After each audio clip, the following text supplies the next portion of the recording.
rápida na internet, rápida de 4 horas da tarde até agora, né? Então não foram 15 dias de busca, mas uma coisa não tão, nem tão pouco detalhada, nem muito detalhada, mas eu achei esse curso aqui do MIT, tá?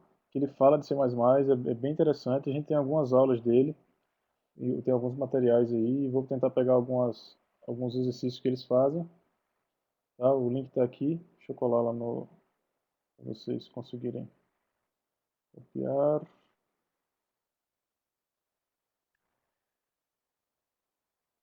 Tá? Então, tá aí. Eu vou, na verdade, essa vai ser uma das essências, tá? Um dos guias do curso. Outro lugar que, assim, para mim é primordial, um site é bem antigo, ele ajuda bastante quem desenvolve com C++, é o cplus.com, tá? Ele tem muito material, muita coisa, acho que ajuda bastante. Então, se vocês tiverem alguma dúvida, provavelmente quando vocês puserem no Google aí, sei lá, tá dando problema em tal coisa, o pessoal do C++ tem uma resposta, ou alguém do Stack Overflow tem uma resposta. C++ é bem difundido, vocês conseguem rápido as respostas, tá? Então, se vocês quiserem aqui também mais um link aí para vocês,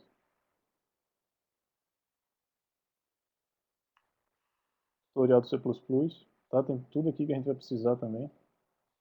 Tá? Inclusive eu vou seguir essa sequência aqui, tá? Vou seguir a sequência do C++, que é praticamente a mesma do MIT. Do MIT eu vou pegar só alguns exemplos, algumas coisas para me ajudar. Tá? Eu prefiro, assim, eu gosto muito da aula usando quadro. Infelizmente eu não estou com nenhuma tablet aqui, nada para que eu possa escrever na tela, tá? Mas eu vou tentar fazer o máximo aqui para conseguir fazer isso usando o teclado, algumas IDEs e algumas coisas assim. Tá? Então não se preocupe, se alguém tiver alguma dúvida, levanta a mão aí, sei lá, dá um grito. Então, sei lá, chat, né? E a gente vai tentando tirar as dúvidas. Deixa eu desligar o Skype aqui para não atrapalhar a gente. Outlook sai. Pronto, então vamos lá. Vou começar do zero aqui. Tá, esse aqui era um teste que eu estava fazendo. Vou começar do zero aqui. A gente tem Estou abrindo um arquivo. Tá todo mundo conseguindo enxergar isso aqui, pessoal? Vou deixar aqui o chat de lado para que eu consiga ver. Ah, não estou compartilhando a tela, né, bicho? Ora, vou começar aqui. Só um segundo.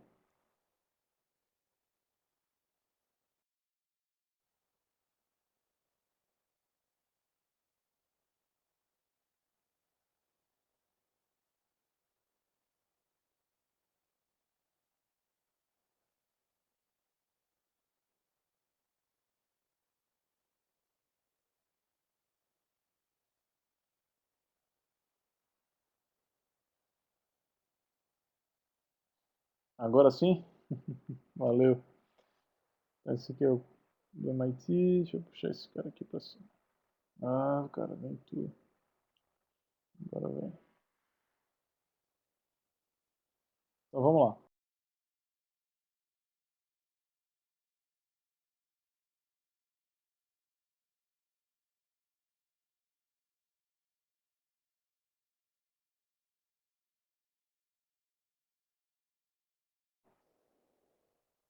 Eu vou. Essencialmente eu vou estar usando esses dois caras aqui. O terminal e o. Vou aumentar um pouco a letra aí para vocês não ficarem. Não terem problemas. Ok? Então vamos lá. Inicialmente a gente vai começar com o Hello World, como sempre. A gente vai partir do princípio que vocês não sabem nada e a gente vai começar a fazer alguma coisa sem mais. Então o princípio da coisa vem da velha frase Hello World, que a gente vai escrever lá na tela. Então em C++, quando a gente vai usar algum módulo ou alguma biblioteca, a gente inclui ela, tá? Usando o include, tá? Que é um pouco diferente, por exemplo, de Java, que usa import, Python usa import, e outras linguagens também usam import. Então o include é um pouquinho diferente de import, ele tem a própria lógica do include é um pouco diferente do import. Não vou também entrar em muitos detalhes, mas é como se ele copiasse o código e colocasse aqui, e não tivesse muita inteligência. Por exemplo, se você der dois includes aqui, ele vai copiar duas vezes o código e isso pode dar algum problema na hora de compilar, que ele vai achar que tem coisa repetida. É uma coisa meio ilógica, mas é assim que funciona. Então, quando eu vou começar a pensar em escrever alguma coisa, que no caso é o Hello World, eu tenho que ter uma biblioteca que escreve. Então, I/O, entrada e saída, input, output, stream. Tá? Então, essa é a nossa biblioteca de escrita. Tá? E o de sempre, o que a gente tem? A gente tem que ter um main. Tá? A gente tem a função main, que é o ponto de entrada de qualquer programa de C++, qualquer programa em C, qualquer programa em Java. Até onde eu sei, em qualquer linguagem compilada, né, que não seja de script, ele é o ponto de partida. Tá? Por exemplo, Python você não precisa disso. Pode conversar em qualquer lugar, ele vai rodar de qualquer jeito as funções que você puser para rodar. Mas aqui a gente tem um ponto inicial, que é o nosso main, e esse main aqui vai ser a primeira função a ser executada. Se eu tiver uma outra função aqui, chamada soma, eu, eu simplesmente, ela vai ser compilada, ela vai existir, mas ela não vai ser executada. Quem é de fato executado é a função main. Então, se eu quiser que a soma seja executada, eu tenho que executar ela aqui dentro. Aí funciona, tá? Lembrando que C++ precisa de ponto e vírgula, tá? Então ponto e vírgula no final de cada comando. Se eu quiser pôr mais de um comando numa linha, eu posso colocar, eu não indico. Eu acho que isso é triste em termos de legibilidade. Então, por exemplo, se eu puser assim, funciona. Mas vejam, eu tenho dois comandos na mesma linha, esse e esse. Tá? Então, estou executando uma função e imprimindo na tela usando o cout. Cout faz parte da biblioteca IOStream, ele serve para imprimir na tela. Aí e o carry e o CIN é para entrada também, então a entrada do o usuário vai escrever via CIN e vai jogar na tela via cout. Isso aí a gente vai falar devagarzinho, não se preocupe. Inclusive, quando a gente estiver usando QT, a gente não usa nem CIN nem cout, a gente usa outra coisa lá de QT, que abstrai isso aqui e facilita ainda mais a vida da gente. Aqui eu estou colocando só para vocês terem uma ideia. Vou apagar essa ideia de soma, que a gente não vai usar ela agora. Tá? Pessoal, está todo mundo entendendo? Alguém dá só um ok, só para ver se está todo mundo, só para ver se está todo mundo entendendo aí. Ok, yes, beleza, tranquilo. Porque às vezes eu fico com aquela velha sensação de que você está falando sozinho num quarto e que não tem ninguém com você. Mas tudo bem, vamos lá. A frase que é hello, hello world, 3 exclamações aí para dar uma ênfase. Então, se eu tentar compilar, isso aqui é o basicão, basicão, basicão. Se eu tentar compilar assim, vamos ver o que vai acontecer. Como é que funciona aqui a compilação? Eu tenho que ir até a pasta onde eu estou, né? Eu estou aqui ó, no pwd, deixa eu dar deixa eu, não, clear, e vai lá para cima. Então, aqui na minha pasta, deixa eu tirar esse teste.01 aqui. Na minha pasta eu tenho esse teste01.cpp, que é justamente o arquivo que a gente está editando. Tá? Se você olhar aqui em cima, ó, teste01, é o arquivo que a gente está usando lá na nossa pasta. Ele é o único arquivo que a gente tem aqui. Para a gente compilar esse arquivo, a gente usa um comando chamado gcc, desculpa, g++, no caso de C++. Vou colocar o nome do arquivo que eu quero e "-o" de output, que é o arquivo que vai ser gerado. Vou colocar o nome dele teste. Então, agora é só fazer o g++, teste1.cpp, "-o", teste. Então, quando a gente compilar, ele vai apresentar erros, se houver, senão ele não vai apresentar nada e o resultado vai aparecer lá no seu diretório. Se der um ls, não tem nada adicional porque aconteceram dois erros. O primeiro deles foi que cout, na verdade dois não, um só. Tá? Que foi na função main na linha 4, tá? Que está dizendo que o cout não foi declarado nesse escopo. Então, vamos voltar lá. Cout de fato ele não foi declarado nesse escopo, porque cout ele faz parte de um namespace, já já vou explicar o que é o namespace, chamado std, que é de standard. E a gente tem que usar assim, ó, std cout. Aí vocês devem estar se perguntando que diabo é std dois pontos cout. Tenho fé que vai dar certo. Se você imaginar um pacote em Java, isso aí seria mais ou menos um pacote. Então é como se você estivesse usando dentro desse IOStream, a gente tem um pacote chamado std e eu estou usando uma função que está dentro desse pacote. Então eu faço pacote std, me dê a função cout e execute ela. É mais ou menos isso. Tá? Vamos lá. Vamos compilar para ver se ele vai compilar direitinho. Tentar de novo. Dessa vez ele não acusou nenhum erro, então significa que ele está funcionando bem. No ls, vê lá, gerou o teste. Se eu der um ponto barra teste, ele vai mostrar aqui, ó, hello world, mas ele está sem a linha, né? Então, como é que a gente faz para aparecer a linha? A mesma coisa, nesse mesmo pacote que a gente tem no IOStream, a gente tem o std. Dentro do std a gente também tem o std endl, que é endline. E aí você vai botar é como se fosse um barra n. Tá? Se eu compilar de novo aqui, executar, hello world agora está numa nova linha. Se você não gostar desse tipo de coisa, você pode vir aqui, mata ele e faz com barra n normal. Tá? Então se a gente imprimir aqui, se a gente compilar de novo, executar, vai estar da mesma forma. Então hello world aí funcionando bem. Ok? Então só fazendo aqui a anatomia da coisa, a gente tem aqui na primeira linha o include, e esse include significa o quê? Que eu estou praticamente copiando todas as funções que tem nesse IOStream e colando aqui em cima do main. É mais ou menos isso. Então, quando eu vou compilar, quando o compilador vai compilar esse código, o que ele faz? Ele vai procurar dentro dos arquivos dele, dentro do sistema, quais são os objetos que tem nesse, quais são as funções que tem nesse IOStream, vai jogar aqui dentro do meu projeto e eu vou conseguir executar. Do meu projeto não, do meu arquivo. E aí ele vai conseguir executar as funções que estão aqui embaixo. Tá? Se eu incluir duas vezes isso aqui, vamos ver o que ele vai fazer.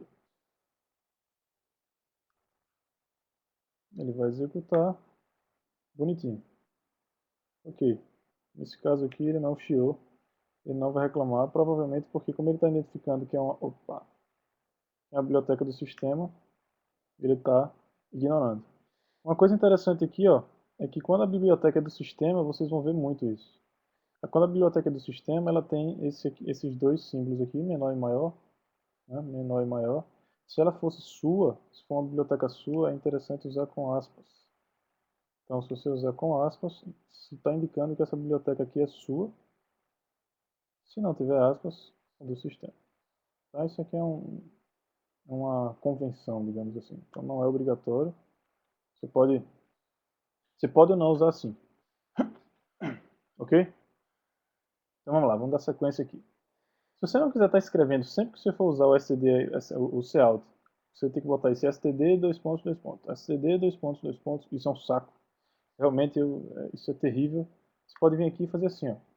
Using namespace e colocar std, simplesmente. Aí aqui embaixo, você vai simplesmente usar com o cout. Então, se você compilar agora, funciona normal. E você não tem que estar escrevendo std, dois pontos, cout o tempo inteiro. Ok? Então, quando vocês forem desenvolver em Cascade, vocês vão ver muito isso aqui. Lá a gente tem, quando a gente está usando as coisas lá para o BlackBerry, a gente vem aqui, ó, tem, por exemplo, namespace, tem bb, dois pontos, cascades, por exemplo. Isso significa que a gente tem um pacote chamado bb, dentro tem um outro chamado cascades, que aí sim você vai usar coisa. Tá? Então, só para simbolizar como a gente faria aqui um namespace, né? Como é que a gente faz? Namespace, oh, desculpa. Vamos fazer isso depois. Aqui, vamos pensar primeiro no básico. Deixa eu olhar aqui, vamos seguir aqui o site. Tá? Então a gente viu aqui a estrutura de um programa. E agora vamos ver as variáveis e tipos que a gente tem aqui em C++. Uma coisa interessante é que quando você vai usar C++, você pode usar o STL, né, é o padrão. Tá? Então você tem string, você tem vetor, você tem número de pontos flutuantes, você tem tudo isso já na biblioteca padrão de C++, mas também você pode usar alguma outra biblioteca que tenha esses tipos. Qt é um grande exemplo disso, onde aqui, por exemplo, em C++, se você quiser usar string, você vai fazer um include na string,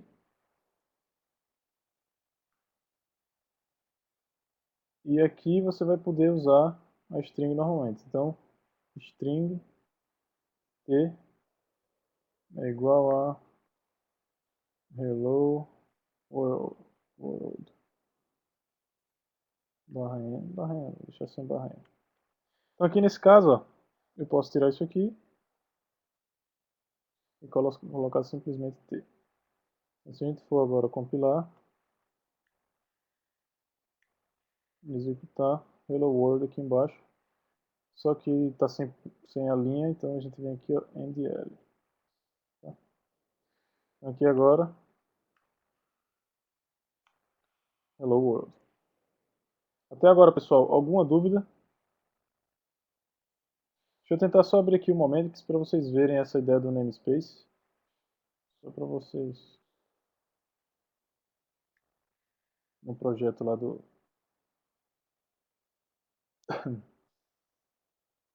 Não se preocupem, a gente não vai ver nada muito evoluído disso aqui hoje. Só vou mostrar para vocês o namespace na prática. Vamos lá, meu Eclipse. Pronto. Vou abrir aqui algum projeto. Esse foi o projeto que a gente fez no treinamento com o pessoal da USP, do Tech Center da USP. Oi. Só parte, né? Tá, tá, obrigado. Eu vou compartilhar tudo então. Obrigado. Pronto, perfeito. Obrigado, Stefan. Então, pessoal, vocês estão conseguindo ver agora o meu Momentix? Beleza, valeu, Stefan. Então, vamos lá. Esse aqui é o Momentix. A gente vai falar bastante dele, a gente vai usar muito ele no futuro. Não vamos usar ele agora. Tá? Eu só vou mostrar aqui aquela história dos namespace. Tá? Então, se a gente abrir aqui, por exemplo, um ponto H, ele tem aqui, ó, namespace bb, dentro tem o namespace cascades e assim vai. Tá? E se você quiser usar isso aqui em algum lugar, você vai ter aqui, ó, use namespace bb dois pontos dois pontos cascade, por exemplo. E quando você faz o include aqui, ó, você tem o namespace e a classe que você quer incluir. Então, sempre que você for usar essa classe application, ou você vai ter que fazer bb dois pontos cascades dois pontos application, ou você tem que fazer isso aqui, use namespace bb dois pontos cascades. Tá, isso é uma burocracia, mas é uma burocracia interessante, que faz com que você consiga... desculpa, eu não vi aqui, alguém comentou alguma coisa de vários efeitos sonoros.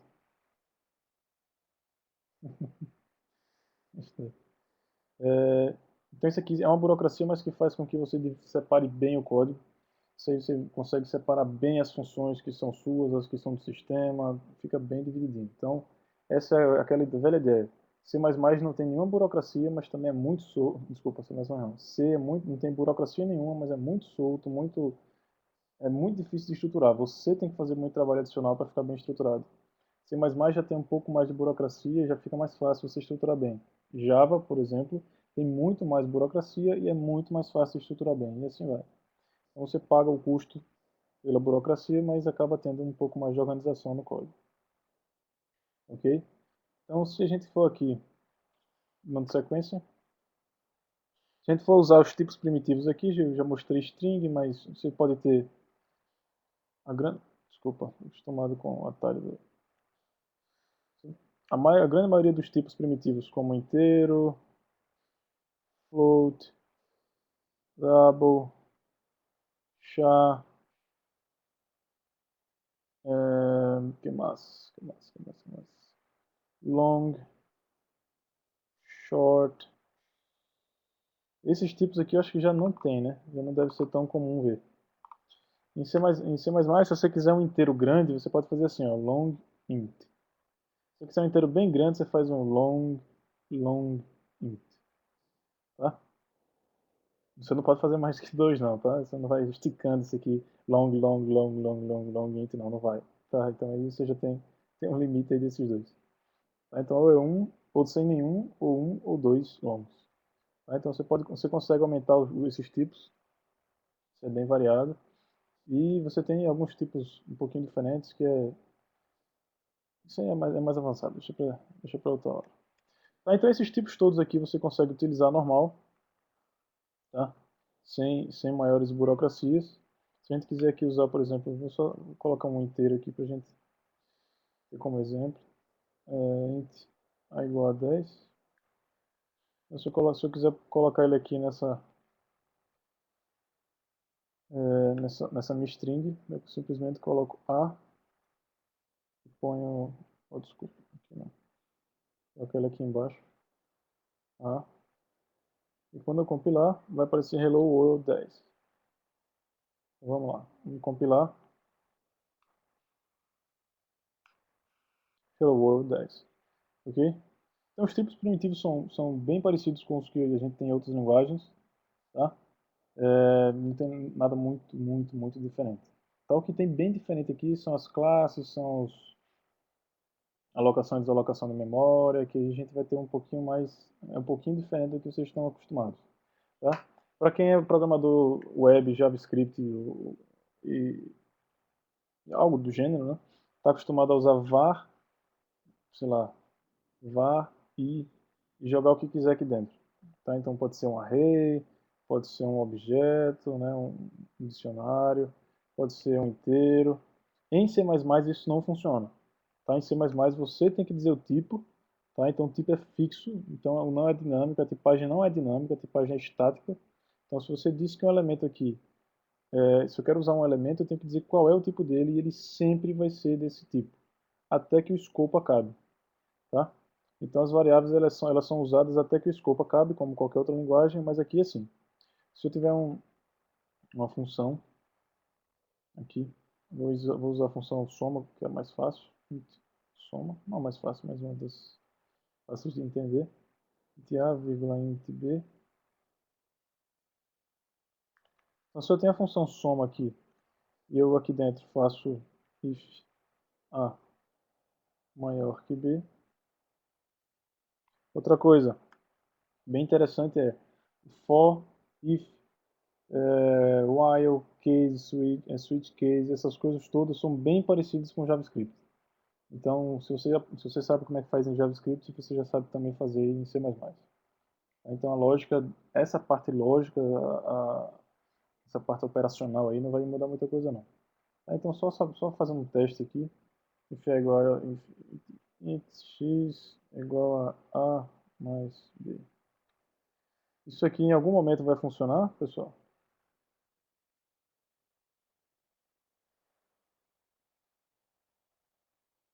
Alguém acha que isso aqui vai funcionar? Diga sim, não, porque, rapidinho aí, uma linha. Não, não, deixa ser burro, não vai funcionar.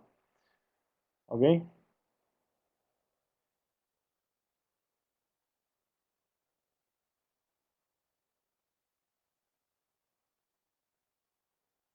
Fora do escopo. Tem que declarar o tipo. Tem. Mais uma coisa aqui. Tô vendo pergunta aqui saindo, ó. Na verdade, não é o tipo da função. É o tipo do retorno da função, né? Então, essa função aqui, na verdade, a função, de fato, ela não tem tipo. O retorno da função ele tem que ser definido. Se você não quiser retornar nada, você usa void. Significa nada. Então, ela não retorna nada. Se você quiser... deixa eu ver se saindo aqui do full screen. Eu fico olhando o chat aqui do lado.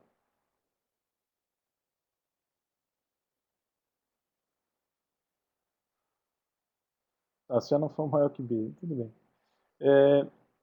De qualquer forma, essa função vai dar errado. Tá? Só lembrando aqui, é só me complica com uma parada do return. Deixa eu dar só uma recapitulada aqui no chat para ver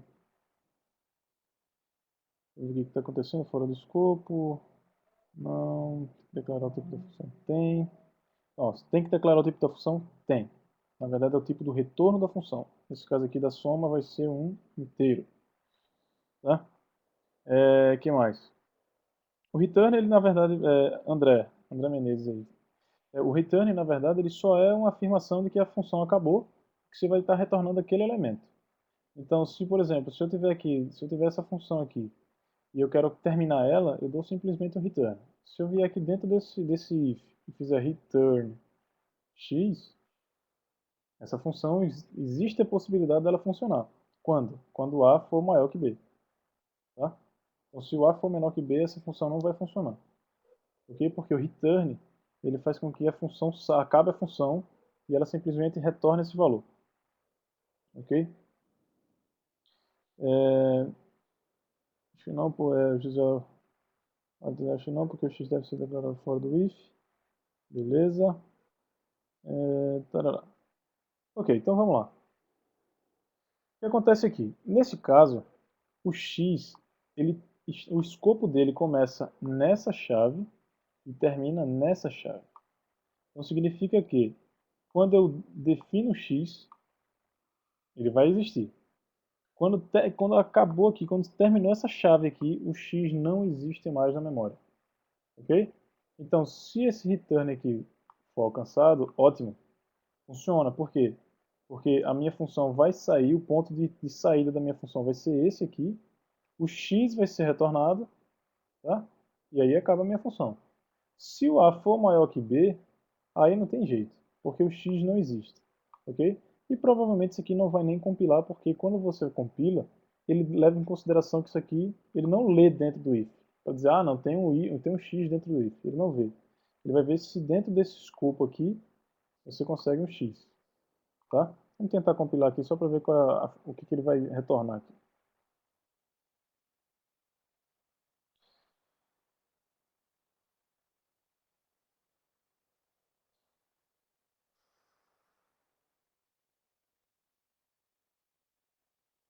O erro é exatamente por conta do escopo. O menor menor ele serve como concatenação, tá? Se você puser aqui menor menor olá mundo, ele vai juntar as duas strings, tá? Esse cara aqui, esse operador, ele é muito usado nesse sentido aí, quando você quer concatenar, fazer append, por exemplo, você tem uma lista, você faz isso, ele acaba dando append. Você pode fazer um overload do operador e fazer em cima desse operador o que você quiser no seu objeto. Então, normalmente as pessoas fazem isso aí. É, definir valor padrão, int a igual a zero funciona? Sim, funciona. Tá? Se você quiser definir um valor inicial, na verdade, né? Um valor inicial para uma variável aqui, se eu tivesse int x igual a zero, essa função aqui ia funcionar, de qualquer forma. Aí você vai dizer, ah, não, mas aqui dentro não tem um x, ele não ia repetir. Nesse caso, não, eles não estão no mesmo escopo, de fato. Esse interno aqui ele vai criar um outro x e vai ser usado quando sair aqui, aí esse outro x assume novamente. Ah, tá, ok. Tá? Então vamos lá. Vamos dar sequência aqui. Vamos tentar compilar aqui sem esse cara primeiro. Para comentar em C++, eu uso barra barra. Se eu quiser comentar bloco, eu faço barra asterisco, asterisco barra. E, se eu não me engano, isso é igual em JavaScript, né? Se eu não me engano, é igual a JavaScript. É... Desculpa, Jaqueline, não peguei o início aqui. Ah tá, a função não está sendo chamada, ela não vai funcionar de fato. A partir do momento que a gente chamar, ela vai funcionar. É verdade. Mas, deixa eu colocar aqui. Soma a 5. Pronto, agora ela está sendo usada e a gente vai ver se ela está funcionando bem. Vamos compilar primeiro aqui, para testar. Deixa eu tirar esse cara do full screen também. Deixar ele aqui um pouco menor.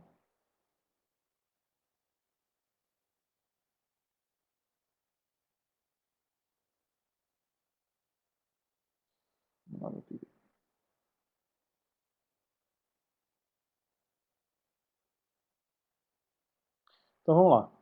Vamos compilar de novo. Ele está dizendo aqui que... ah tá, naquele caso lá Nesse caso específico aqui ele não deixa.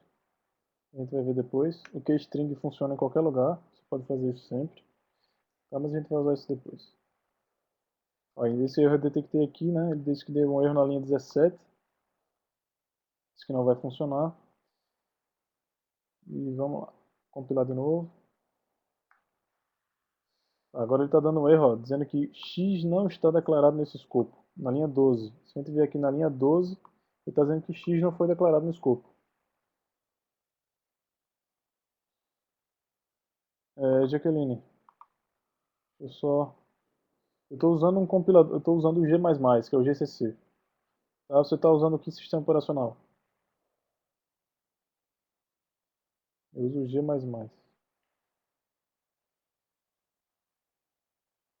Tá, você já está com o compilador certinho aí, já funciona bem?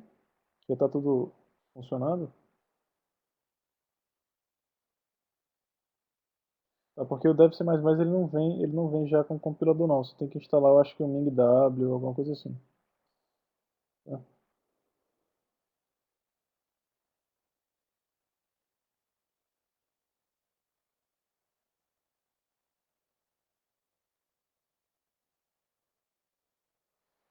Tem algumas pessoas tendo problema aí com o áudio e o vídeo. Só um segundo, pessoal. Provavelmente a aula vai até umas 9h30, 9h40. A gente vai ter mais ou menos ainda uma hora de aula, tá, Stefan? Só pra... Vocês podem, pessoal, fiquem livres para usar o que vocês quiserem para compilar. E assim, hoje essa introdução é bem rápida aqui. Então eu vou fazendo o código, vou mostrando, vou falando. Então é C++ na prática de verdade. Tá? Então não se preocupem, vocês vão ter o tempo do mundo inteiro aí para instalar o que vocês quiserem para compilar, só que tem que ser um compilador de C++. Eu indico vocês usarem já direto, ou pode ser até o Momentix, mas nesse caso aqui, quando a gente for começar a usar, o Qt Creator. O Qt Creator ele é bem interessante, funciona muito bem, vocês vão conseguir usar Qt para tudo que vocês quiserem, para todas as plataformas, ele funciona muito bem. Tá, então eu vou continuar aqui para não perder o fio da meada e a gente não passar muito tempo também. Tá, então, analisando aquele erro que deu, você vê aqui, ó, que o x não foi declarado nesse escopo. Então, o escopo aqui dentro, o escopo desse x é diferente do desse x. Aqui dentro é outro mundo. Quando esse escopo aqui acaba, esse x aqui é deletado. Então ele vai ser destruído da memória. Tá? Então se eu quiser que funcione alguma coisa aqui, eu vou fazer assim. Ó. Agora funciona. Tá? Então esse return aqui, se o A for maior que o B, qual vai ser sempre o retorno? Se o A for maior que B, o retorno vai ser A mais B. Se o A for menor que B ou igual a B, o retorno vai ser zero. Ok?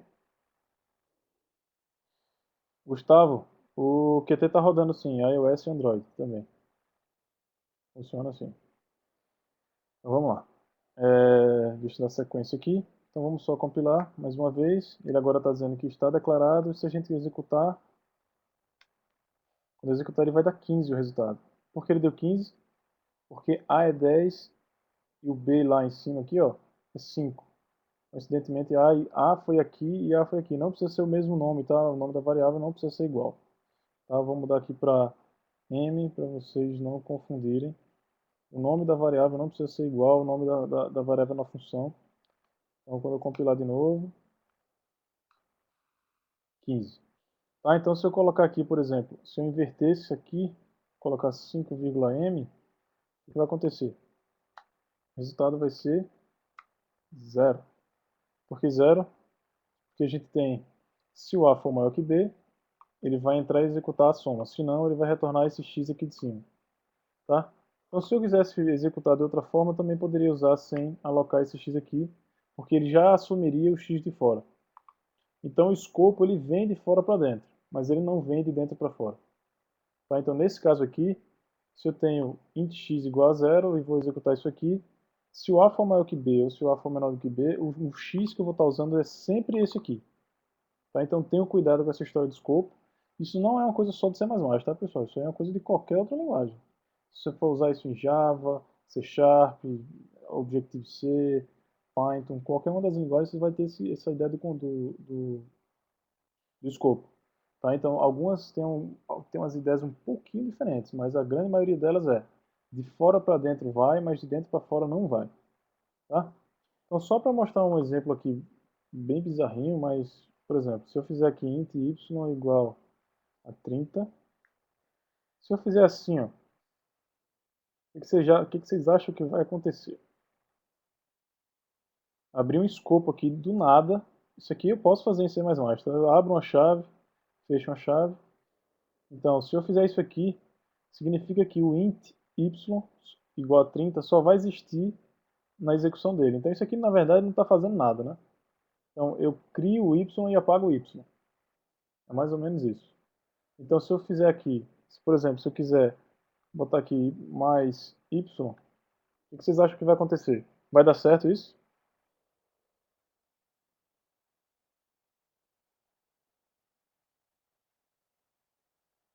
Não funciona por quê? Porque o y foi para o espaço, não é verdade? Então, como o y foi para o espaço quando terminou o escopo aqui, como o y não existe mais, ele não vai existir ali dentro daquele if e ele vai simplesmente dar erro. Vamos compilar só para confirmar isso. Então ele está dizendo que o y não foi declarado, então não dá para usar assim. Tá? Não dá para usar de forma alguma. Eu só estou mostrando isso aqui para dizer que ó, o escopo você também pode simplesmente delimitar com chaves. Aqui você força com que o y seja destruído e aí funciona tudo bem, bonitinho, vai e é assim que vai. Tipo net, Givaldo aí com problema na net. Vamos lá, tenhamos fé, vamos lá. Vamos seguir aqui. Tá, então a ideia do escopo já foi passada. Vamos seguir o nosso curso aqui. Okay? Então, só recapitulando o que a gente viu até agora. A gente viu aqui os includes, para que eles servem, como é que faz. Então, o include ele nada mais é do que você está incluindo de fato o código de uma biblioteca todo para ir. É como se você pegasse o código da biblioteca e copiasse para cá. Em teoria, tá? Não é bem assim que acontece não, mas é como se fosse. Então, como se eu estivesse copiando tudo que a biblioteca string tem para esse código aqui e assim funciona. O namespace nada mais é do que uma separação que eu posso fazer para deixar o código um pouco mais limpo e, na verdade, para estruturar bem as coisas. Porque, por exemplo, essa função soma aqui, ela é uma função global. O que significa ser uma função global? Como eu declarei ela no mesmo nível aqui do main, significa que qualquer outra classe que eu for usar aqui dentro do main vai ver essa função soma. Então isso em alguns momentos é perigoso, porque se você põe aqui, por exemplo, uma função chamada print, pode ser que em alguma das minhas bibliotecas eu tenha a função print. Isso vai começar a fazer uma confusão entre elas e vai começar a dar algum erro de compilação. Então por isso que o namespace é usado só para namespace, aqui por exemplo, teste. Aqui eu vou criar o meu namespace, tá? Dizendo que a minha função soma, ela está dentro desse namespace. Então toda vez que eu for usar a soma, eu tenho que fazer, não é a soma genérica, ela vai ser o teste, soma. Entenderam por que a gente usa o namespace?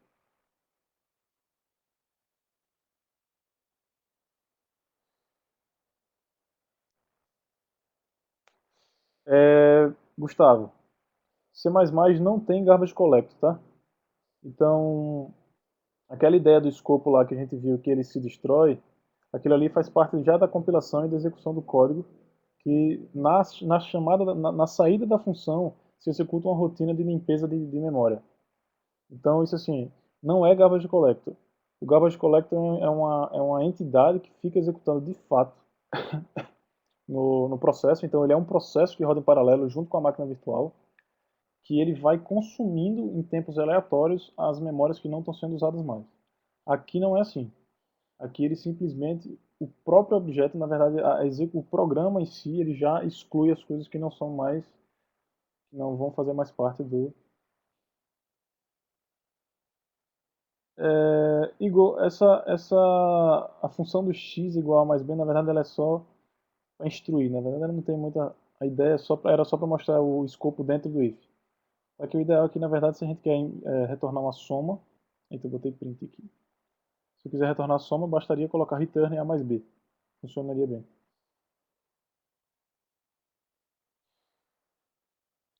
Gustavo, não entendi muito bem se é para boa. Tá. Se você quiser matar um objeto, se você quiser criar um objeto e matar logo ele, você pode usar as chaves. Mas isso não é uma coisa muito bonita de se estar fazendo não, tá? Tem que ter cuidado para não ficar abrindo e fechando chaves o tempo inteiro. A gente vai ver como é que a gente faz para alocar e desalocar memória dinamicamente. Esse jeito que a gente usa aqui, até agora a gente só tem usado memória estática. Memória estática significa o quê?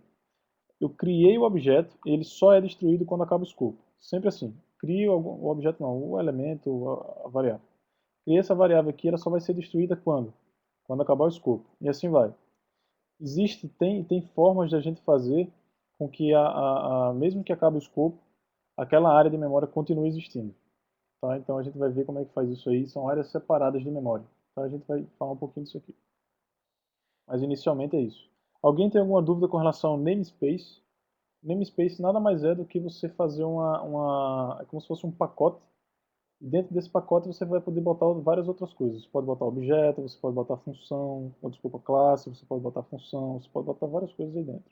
Variáveis, tá? Alguma dúvida?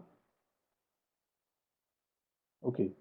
Então, por exemplo, se eu puser aqui fora int, eu vou tirar esse int m daqui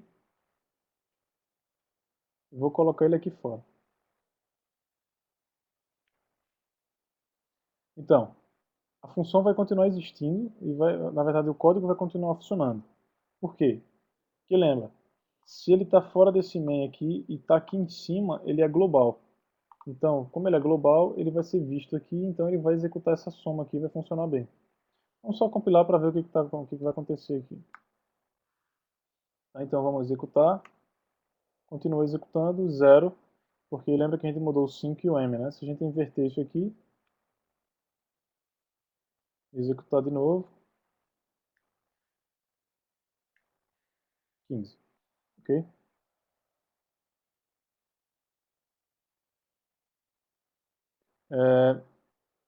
Então, para a gente executar a soma, a gente só vai ter que ter o cuidado de colocar teste dois pontos para executar a soma. Essa é a única diferença. Beleza, Ivan? Se você quiser executar a soma, somente pura a soma, você vai ter que fazer aqui, ó, um using namespace test. Aí agora você consegue usar a soma sem nada.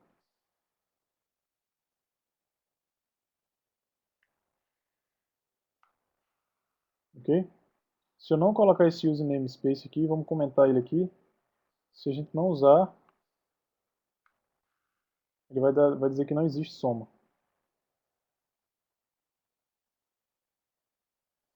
Cara, não é bem um singleton não, tá? É um pouquinho diferente. Singleton é uma coisa mais para objeto de fato. E quando você vai criar uma nova cópia do objeto, na verdade uma nova instância do objeto, ele faz só uma referência para aquele objeto inicial que você criou. Aqui é um pouquinho diferente. Aqui é mais no nível de pacote mesmo, tá? Não é bem com relação a objeto não. Aqui a gente não está falando de instância, né, objeto. A gente está falando de pacote de fato. Então vamos voltar aqui ao código, teste, dois pontos, um. Sim, o compilador faz tudo já para você. Viu, Igor? Você está perguntando aqui, o próprio compilador já decifra? Sim, ele já faz tudo para você. Se você fizer do jeito que ele sabe, do jeito que ele entende, ele vai funcionar bem e você não vai ter problema nenhum. Então, por exemplo, esse M aqui, ele tá global e eu consigo ver ele aqui. Tá? Se eu puser ele dentro do nosso namespace, se eu puser ele aqui dentro do namespace,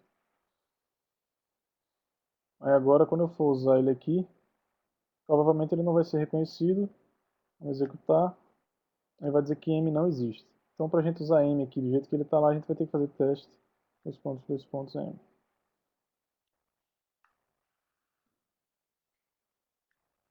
Agora funciona.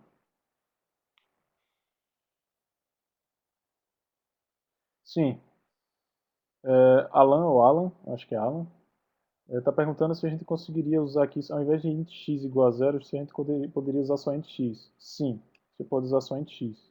Uma outra forma de você usar aqui é você fazer assim, int x, vírgula y, vírgula m já tem, né?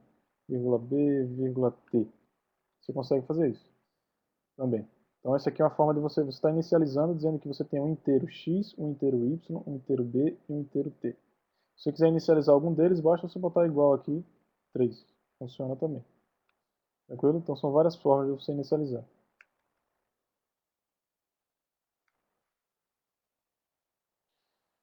Você pode criar isso aí também. Ok? Vamos dar sequência aqui. Então isso aqui tá, essa é a ideia do namespace, tá? Só para vocês terem noção do que é. Vocês vão usar muito, vão ver muito isso aí. É sempre assim. Ok? Vamos dar sequência.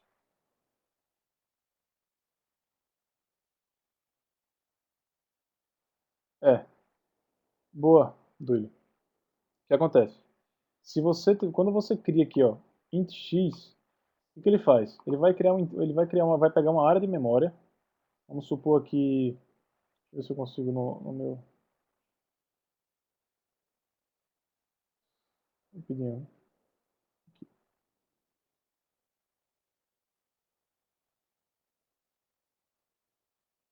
Eu sempre uso um quadro aqui para ajudar a gente. Deixa isso assim. Mas a ideia é, quando eu aloco um inteiro na memória, que na verdade está acontecendo? Vamos lá, vamos fazer isso aqui. Vamos supor que a gente tem isso aqui. Vamos abrir nossa memória aqui.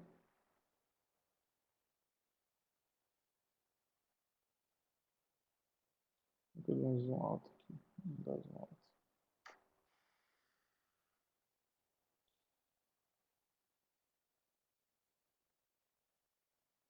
Então, quando eu crio esse int x aqui, o que acontece? Eu vou ter que, quando eu falo int x, ele automaticamente vem e coloca na memória aqui. Vamos supor que cada quadradinho desse aqui são 4 bytes. Então cada quadrado desse vão ser 4 bytes. Ele vai aqui e diz assim, ó, esses 4 bytes, opa, esses 4 bytes aqui são o meu inteiro. Ok? Então, na verdade, esse cara aqui agora, o x, ele está apontando, digamos, para um endereço, não é bem apontando, mas ele representa um endereço 3, 2, tá? 3 por causa da linha e 2 por causa da coluna. Então ele começa aqui, tá? Isso aqui é só um exemplo, viu, pessoal? Não é bem assim não. Mas vamos supor que é isso. 0x32, ok? Então, toda vez que eu falar em x, eu na verdade estou falando 32. Na memória é 32. Quando eu falo x é 32, x é 32. X é só um apelido para ele. Então vai ser só um apelido para esse 32. Deixa eu ver se tem alguém perguntando alguma coisa aqui.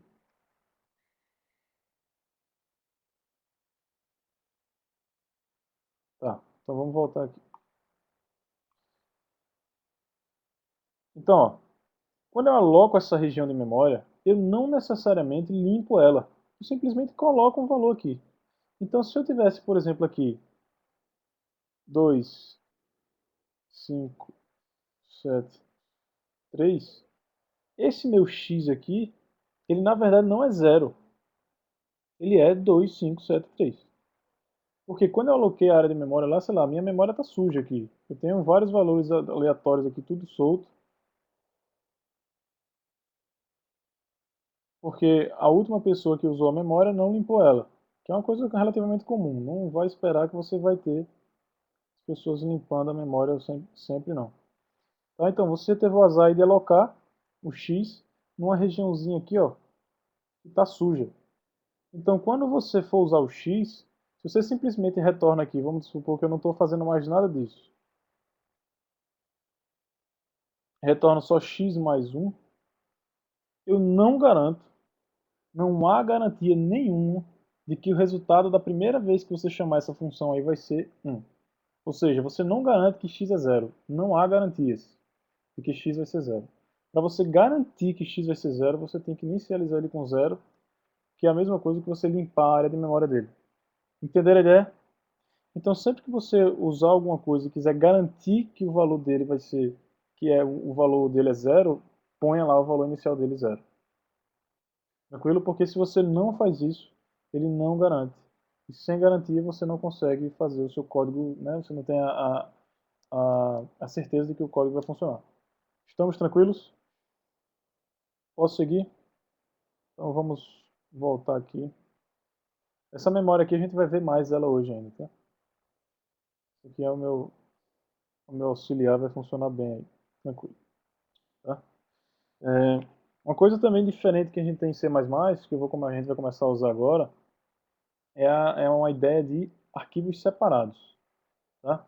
Aqui a gente tem, deixa eu abrir um novo arquivo, deixa eu diminuir um pouquinho aqui só para não ocupar tanto espaço. Vamos lá, cara. Então, aqui eu vou salvar ele, vou colocar ele como lib.h, ou então hpp, tanto faz, não tem problema. Só colocar isso aqui na pasta certa. libhpp. Sim, Givaldo, quando você fecha, aí isso aí já é trabalho do sistema operacional. Mas quando você tem uma área alocada, área na memória alocada para um processo, quando o seu processo sai da memória, o sistema operacional automaticamente limpa. Na verdade, limpar não é bem limpar. Na verdade é assim, ó. Quando você está usando uma memória, e vamos dizer que essa memória aqui não está sendo mais usada, tá? A memória aqui do 32, né? Que tem 2573. Como ela não está sendo mais usada, o que ele faz? Ele bota uma interrogação aqui e uma interrogação aqui. Significa dizer que essa área de memória não está mais sendo usada. Ok? Então, se ele quiser escrever em cima disso aqui, o que ele faz? Ele, quando for escrever aqui, digamos, se ele vai usar essa região aqui, ele vai dizer, opa, tem uma interrogação aqui, então eu posso usar. Eu posso usar até onde? Até onde apareceu outra interrogação. Opa, até aqui eu posso. Entendeu? Então é mais ou menos assim que funciona. Liberar a memória não significa limpar ela. Você liberou, mas ela não está necessariamente limpa. Tá? Então aqui, ó, nesse caso, a gente tem o CPP e a gente tem o HPP. O HPP, deixa eu fazer só o outro arquivo.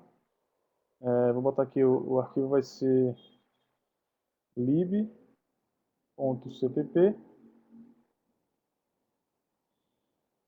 Tá, então o ideal quando você vai desenvolver em C++ é fazer o quê? Essa teste aqui, o ideal é que ela se chamasse, deixa eu ver se eu consigo renomear ela por aqui, não consigo. Deixa eu renomear ela pela linha de comando mesmo.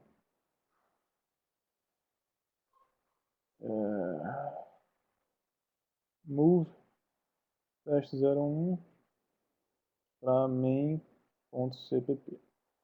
Tá? Na verdade aqui eu só renomeei. Então agora, a minha, deixa eu só abrir ela aqui, open recente, vai estar aqui, open, só um segundo, deixa eu abrir só aqui ela.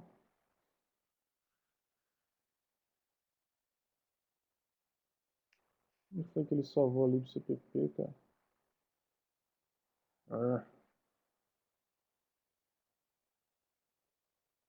Back. Só um segundo, deixa eu só mover aqui também. Mover barra lib cpp para ponto. Yes. Tá. Pronto, agora a minha lib está no lugar que eu queria.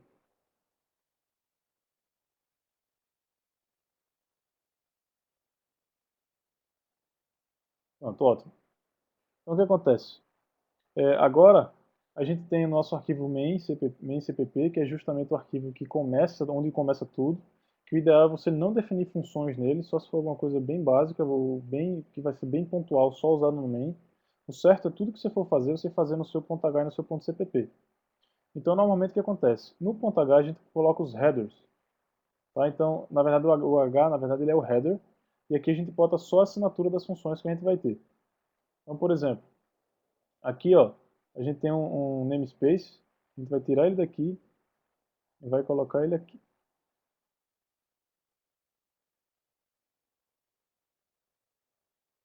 Ok?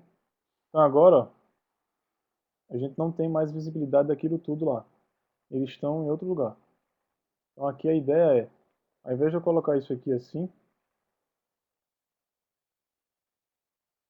eu vou fazer, eu separo, eu ponho parte no ponto H, é justamente quem? Só a assinatura da minha função, eu vou copiar só a assinatura. Assinatura significa o tipo do retorno, o nome da função e os parâmetros da função.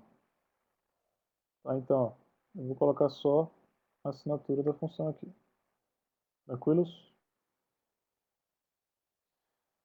Agora, para ligar essas duas classes, a lib.hpp e a libcpp, o que eu faço? Eu venho aqui no comecinho do código e faço um do include.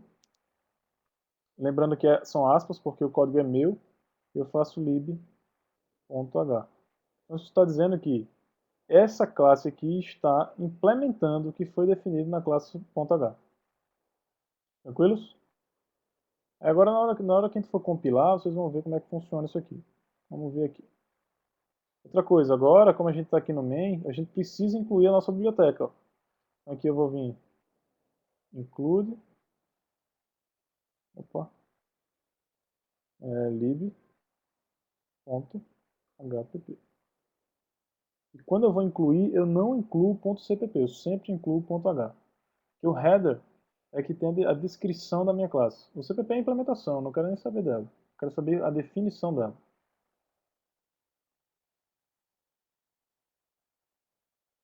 Isso, o Givaldo, perfeito. Quando você tem o menor e o maior, isso aqui são para bibliotecas do sistema, tá? E as aspas são para coisas externas, suas ou de alguém que você pegou, alguma coisa assim, que não faz parte do sistema.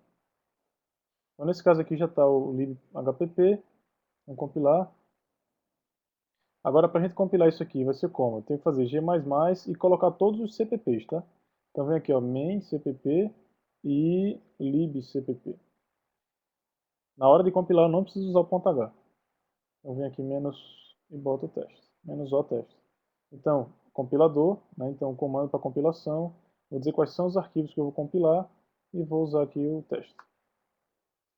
Então, fazendo ponto .h não existe. Vamos ver daqui ele está usando o ponto .h, aqui, desculpa, hpp. Então, vamos rodar aqui de novo. Tá? Ele está dando uma bronca aí. O que está acontecendo? Deixa eu só dar um RM aqui nesse teste para a gente ver só se ele está aqui. Ele nem está aí. Não tem problema não. Então, ó, provavelmente o que está acontecendo? Eu vou comentar só esse namespace aqui para a gente começar a trabalhar de forma simples aqui. Tá? Vou compilar aqui para ver se ele vai. Pronto. Então agora lá no main, ó, quando a gente for usar, eu estou na minha lib. Tá? Na minha lib eu tenho aqui ó, o meu int soma, tem a minha variável. Opa. Agora eu tenho a minha variável e a minha função. Tá? A função está implementada no CPP e definida no ponto .h. Ok? E lá no meu main eu quero usar isso. Eu vou usar sem o soma, sem o teste. Tá? Sem o teste. Ok? Quando a gente compilar, agora ele está dando outro problema, duplicate. Ele está dando uma duplicação de símbolo. Deixa eu ver qual é o símbolo que ele está duplicando. Soma HPP, CPP. Então, vamos lá. Deixa eu fazer isso aqui. Def. Rapidinho, eu explico já já o que é, tá?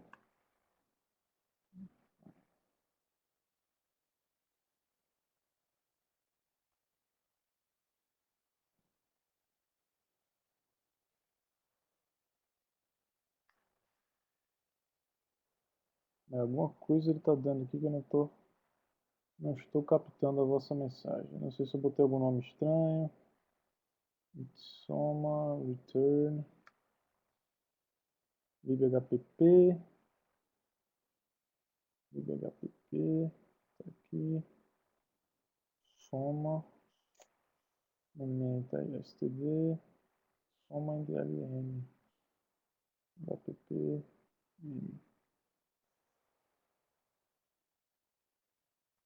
include libhpp.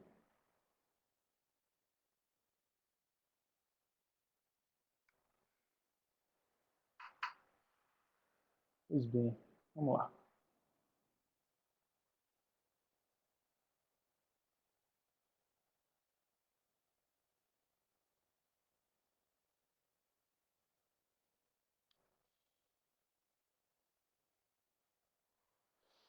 Será que a biblioteca eu estou chamando de lib?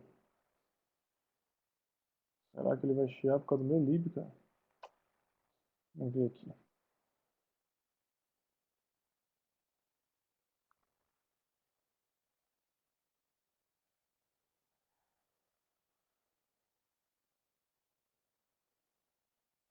fazer um teste aqui. Eu estou achando que ele está confundindo com alguma coisa do sistema.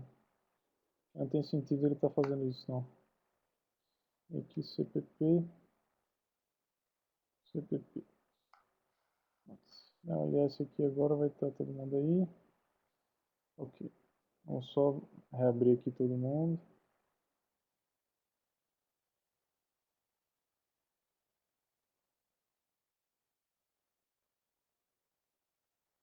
Tranquilo? Só tem que mudar aqui agora no main. mylib, app, mylib. Tá. Salvou, vamos rodar.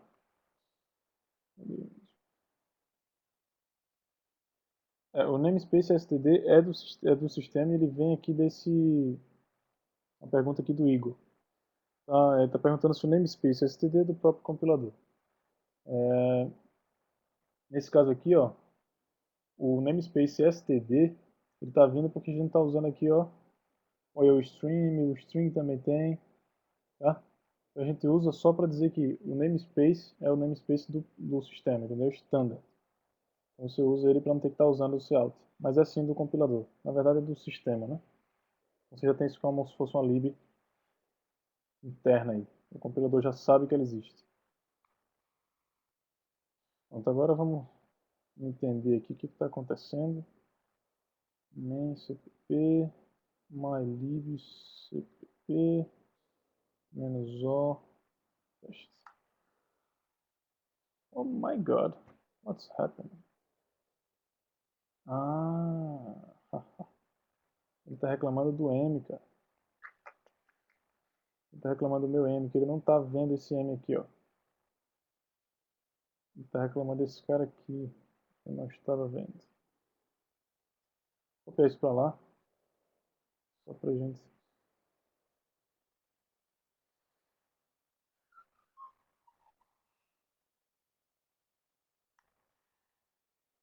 Vou voltar para o lugar original dele aqui.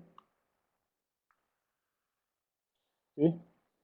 Eu estava vendo que ele estava mostrando um menos, o underline M ali. Mas aí está funcionando de novo. Deu 1. Certo? Deu 1 porque a gente mudou lá no nosso soma, né? Tirou o if aqui.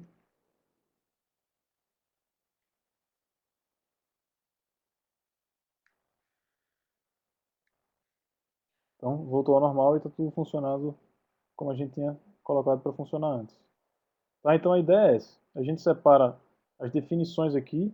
Tá? Deixa eu só apagar esse lixo aqui que está aparecendo. Coloca as definições aqui no ponto H, a implementação no ponto CPP e uso isso no main. Tá? Então a minha lib basta vir aqui, incluir a lib e usar ela do jeito que eu quiser. Ok? Aquele M provavelmente devia estar se confundindo com alguma coisa de matemática, não sei. Não sei se no sistema deve ter alguma variável chamada M que estava dando problema com o que a gente estava usando aqui. Tá? Então, nesse caso aqui, também é uma prática muito estranha você colocar numa lib uma variável solta, assim, não é tão legal. Então, o ideal é você colocar as funções. Se você for colocar alguma variável solta, ou coloca no main, ou em algum arquivo especial separado. É comum você fazer isso sempre, tá? Então, separou .h, .cpp e .main. Desculpa, o main.cpp e as suas classes aqui, os arquivos. Alguma dúvida até aí, pessoal?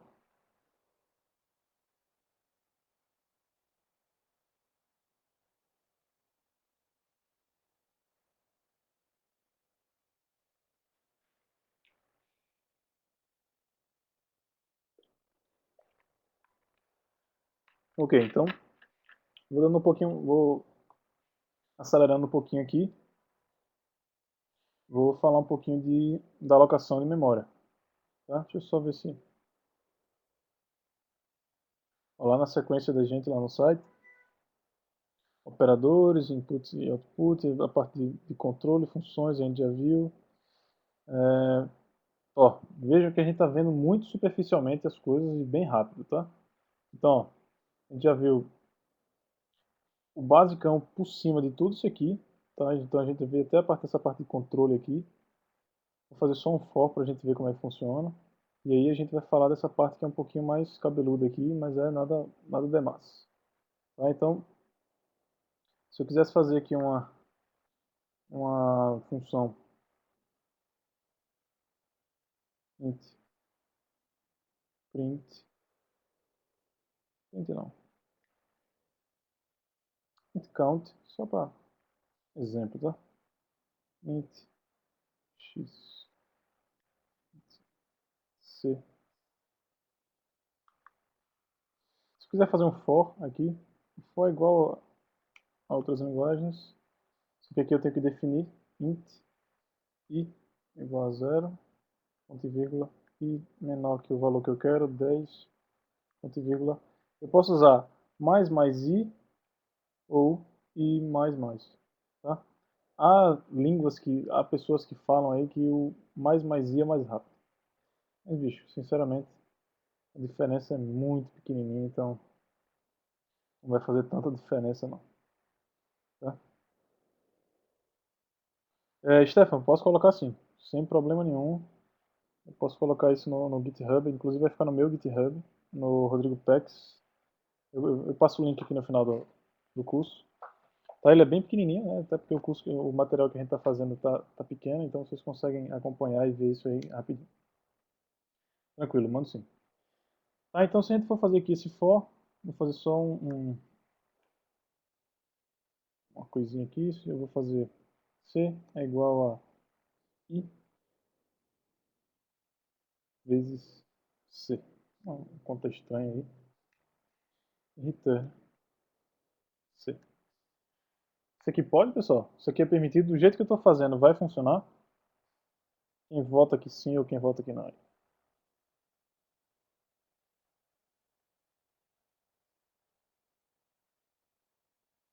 Rapaz, ninguém tá...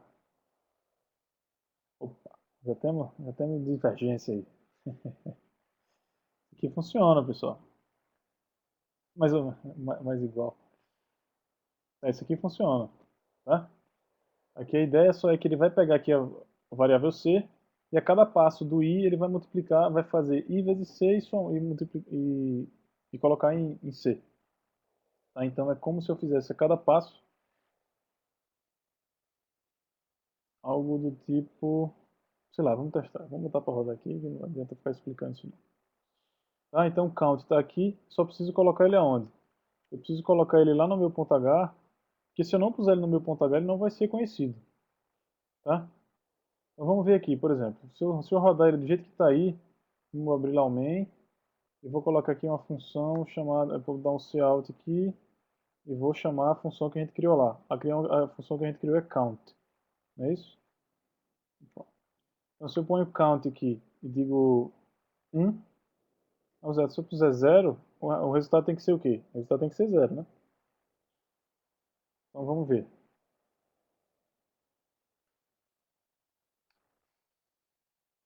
Só que ele não funciona. Por que ele não funciona? Porque eu tenho a implementação dele, mas não tem a definição dele. Então aqui eu não estou definindo ele. Quando eu importo o ponto, quando eu incluo o ponto H, ele não vai à definição, então você não tem isso lá. Então de fato, quando você vem aqui no main, ele não vai existir. Para ele existir, você tem que colocar a definição, né, a assinatura da função lá no ponto H. Ok? Então agora quando a gente compilar, ele vai executar, ele vai rodar e vai funcionar direitinho. Ok? O resultado foi 0, que era o que de se esperar. Deixa eu só botar uma linha aqui. MDL, opa, MDL. Tá, então se eu puser aqui 1,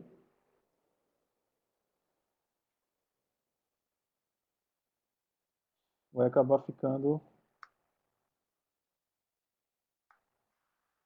0. Vamos olhar lá como é que está a nossa implementação. Ah, porque o i está começando com 0. Ah, se o i começa com 0, o que acontece? Vai dar sempre 0 isso aqui. Então eu vou começar a botar o i começando com 1. Ele vai fazer 1 vezes 1, 1 vezes 2, 1 vezes 3 e assim vai. Okay? Então se a gente compilar de novo, dá um número um pouquinho maior do que a gente poderia imaginar, ou não, sei lá. Beleza? O nosso código está ficando assim, ficando bonitinho.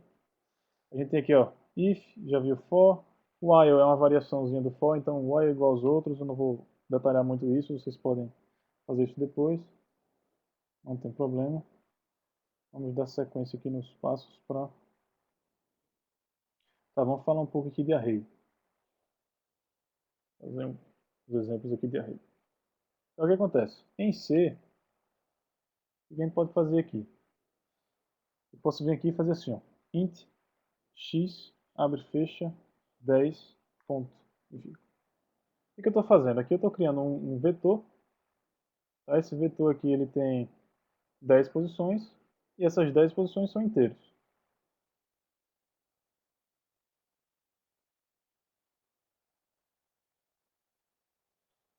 É, exatamente. É, Regivaldo, se a gente colocasse aqui dentro, ia ficar exatamente uma tabuada de 0, de 1 a 10. É verdade, se alto fosse aqui, né? Em cima de C. É isso?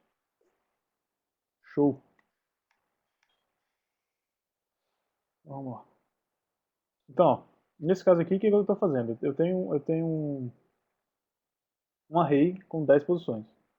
Se eu quiser inicializar essas posições, eu posso vir aqui, ó, e fazer assim. 1, 2, 3, 4, 5, 6, 7, 8, 9, 10. Ok? Então, se eu quiser acessar agora esses elementos, o que eu faço? X e o índice, que vai de 0 até x9. Tá, então, eu tenho o índice 0, 1, 2, 3, 4, 5, 6, 7, 8, 9, que no final dá 10 elementos, ok? Então, sempre um array em C++ é igual a, eu acho que 99,9% das linguagens começa, a indexação começa com 0, ok?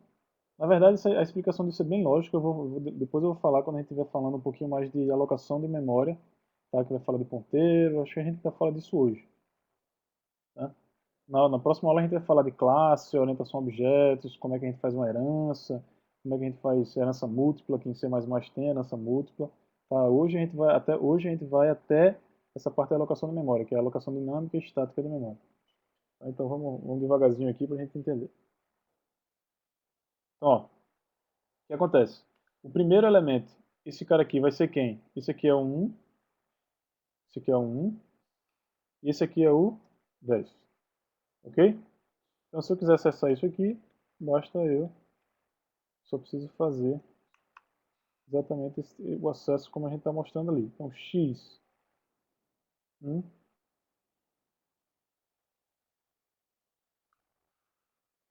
a gente colocar isso aqui, quando a gente compilar, executar, vai aparecer 2. Então, o elemento 0, 1, é justamente isso aqui. Então, aqui é 0. Se a gente fosse colocar os índices em cima aqui, eu colocaria 0, 1, 2, opa, tá ficando estranho. 0, 1, 2, 3, 4, 5, 6, 7, 8, 9. Tá, então, esses são os índices aqui. Vou colocar um.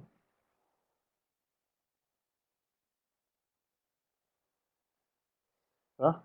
Então, se eu quiser acessar qualquer um desses elementos, eu basta pegar o índice que ele vai me retornar esse valor. Então, se eu puser aqui, por exemplo, 11, o que que acontece? Pergunta, question, what happened?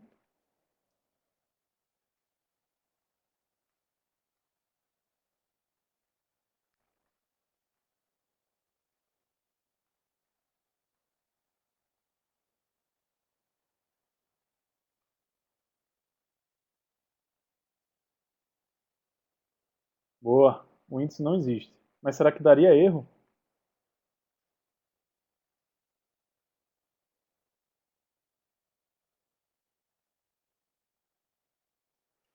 Vamos ver.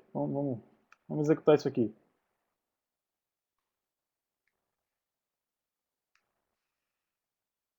Foi o que aconteceu.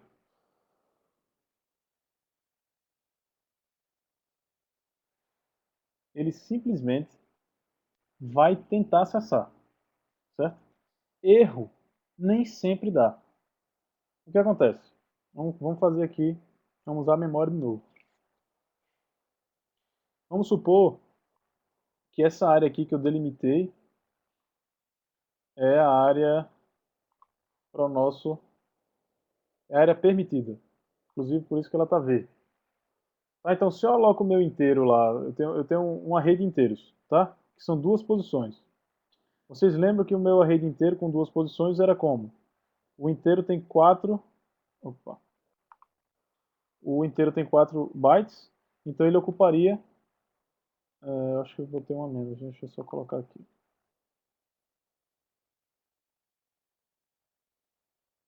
Então, ó, se eu tivesse um array com 4 posições, ele começaria aqui e terminaria na linha de baixo. Certo? Vamos supor isso. Então ele teria um elemento aqui, né, assim, um elemento aqui, um elemento ali, outro elemento aqui, e por último, outro elemento aqui.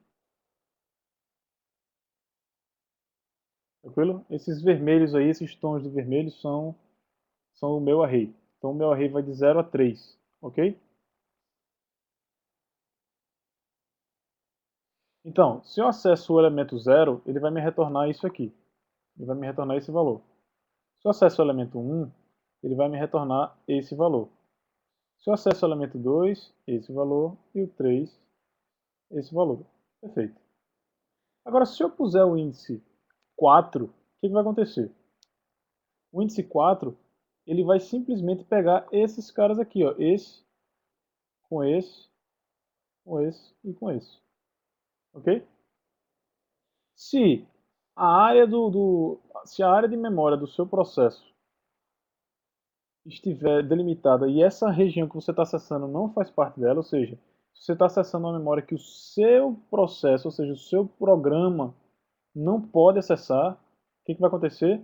Simplesmente fecha segmentation fault.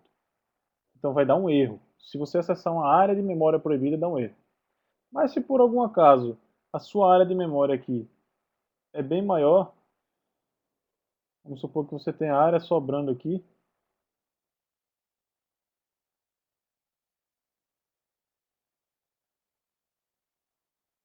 se você tem a área de memória sobrando e você acessa uma outra coisa mais para frente, simplesmente não vai acontecer nada e ele vai retornar um valor estranho.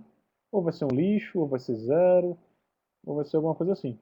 Então se a tua área de memória é 1 GB, você pode sair comendo nesse array aí, sei lá, o índice 100, o índice 200, 1000, 500 mil, depende. Então ele vai até a sua memória, até você atingir uma memória que você não pode tocar. Ok? Acessar você pode até mudar o valor dessas memórias. Só que você não garante que esse valor vai ficar sempre o mesmo. Então a gente vai ver isso aqui daqui a pouco. Vamos pensar devagarzinho aqui. Vamos seguir.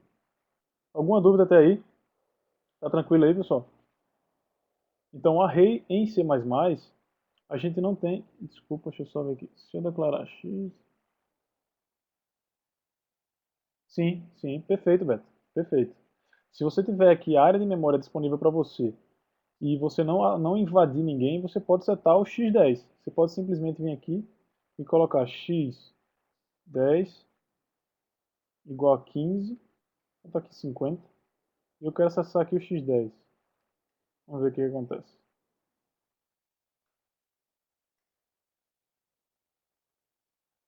Linha 9. O que ele está falando aqui? Peraí. Ah, tá. Peraí.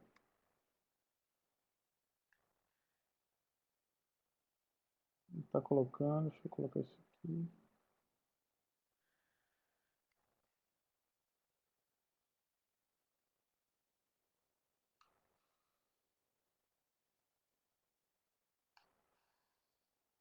Ok?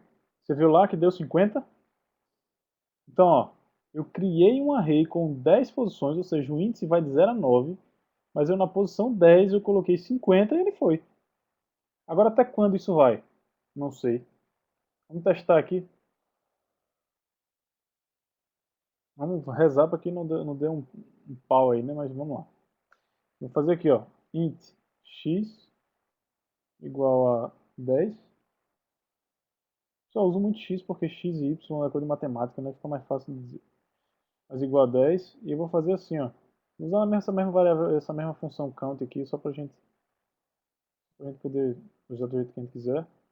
Mas ela vai de 0 até, enquanto aqui, 100 mil. E eu vou colocando aqui x i é igual a i. Ok? E no final eu retorno x 10 mil. 100 mil, na verdade, né? 1, 2, 3, 4, 5, 5. Tranquilo? Vamos ver se essa função vai funcionar. O C simplesmente está sendo ignorado, o main vai continuar funcionando. E vamos ver o que ele vai imprimir aí. Vamos ver se ele vai rodar.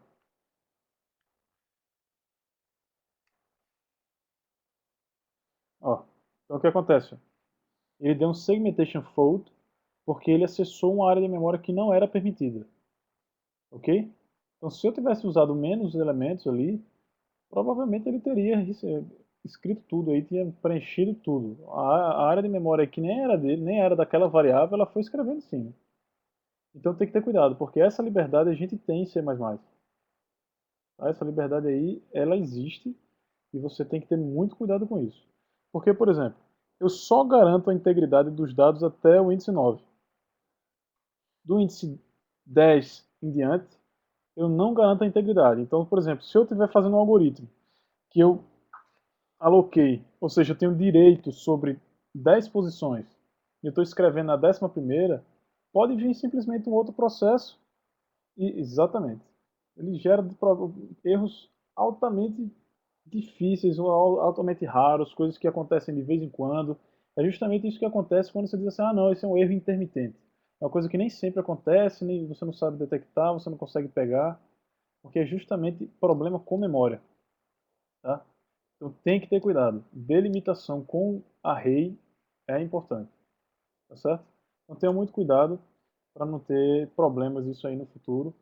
Tá? Não façam esse tipo de coisa. Sempre verifiquem se você está escrevendo numa região que é sua, numa área de memória que é sua. Porque é muito estranho você estar rodando uma aplicação, simplesmente ela fechar, e quando você vai ver lá o bug da coisa, é simplesmente um for que está indo não está seguindo as suas regras lá e está extrapolando um array. Então isso é um erro relativamente primitivo, tenha cuidado, ok? Tenha cuidado para não fazer uma blasfêmia dessa, né? É mais ou menos por aí. Alguma dúvida, pessoal? Tá tranquilo?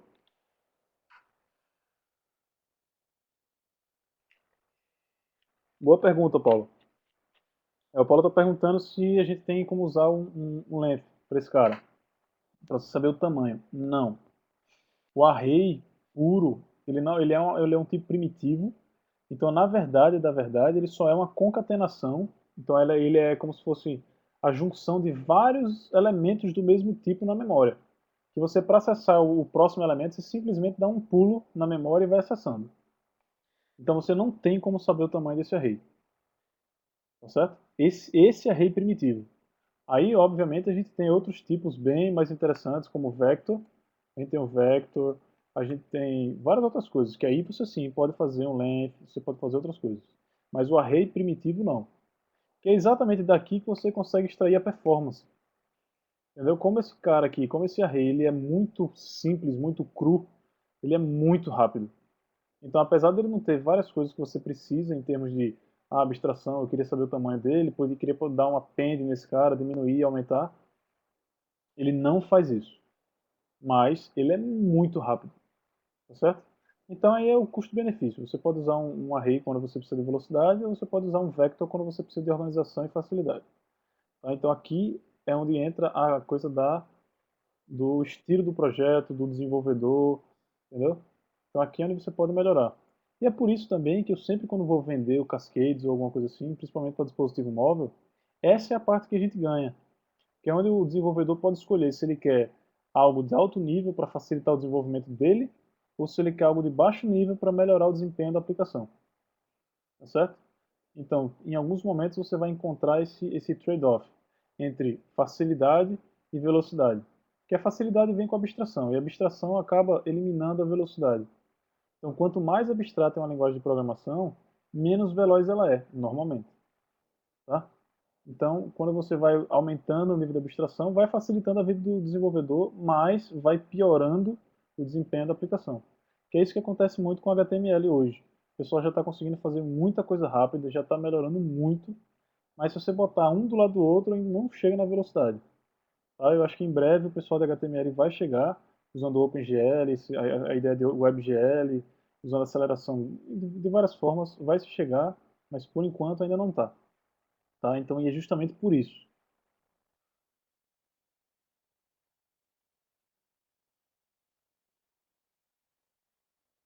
Pô, valeu, Thiago. Obrigado aí. Vamos dar sequência aqui. Se tiver alguma dúvida, tiver alguma coisa que você não entendeu bem, pode falar aí. Tá? São 9h37. Pessoal, acho que eu vou puxar até as 10 hoje, tá?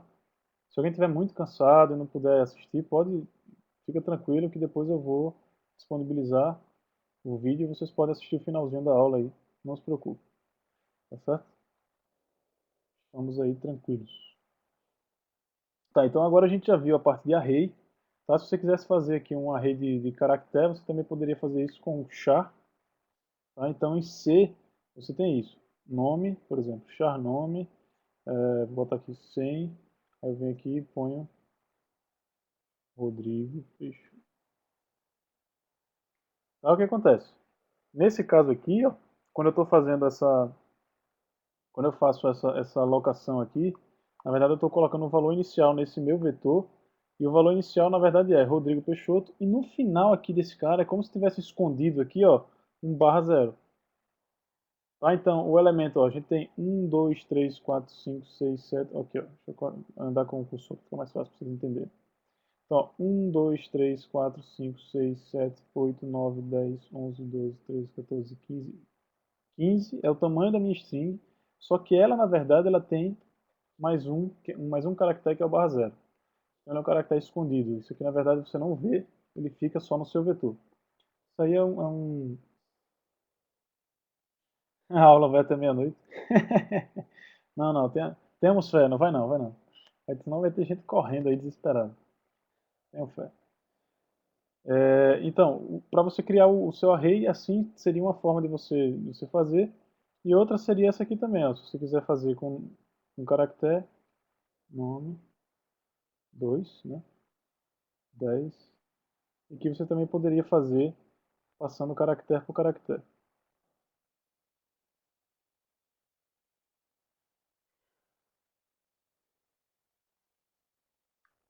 Então aqui, ó, por exemplo, eu vou dar aqui só, sei lá, o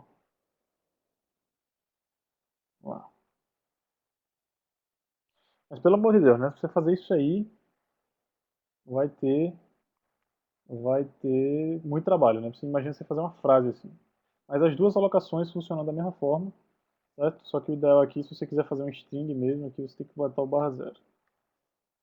Tá? Esse conceito de barra zero aí é só para delimitar, para dizer a diferença entre um array de caracteres e uma string. Uma string significa que é um array de caracteres em sequência que vai terminar no barra zero, ou seja, aquilo tudo ali é uma coisa só. Se você não bota o barra zero, ele vai achar que é um array de caracteres, ou seja, é só um aglomerado de caracteres. Tá certo? Essa é uma diferença bem sutil aí que vocês têm que pegar. Mas eu não sei se vocês sabem, mas isso aqui com aspas simples, na verdade, isso aqui é um número. Não sei se vocês estão sabendo disso.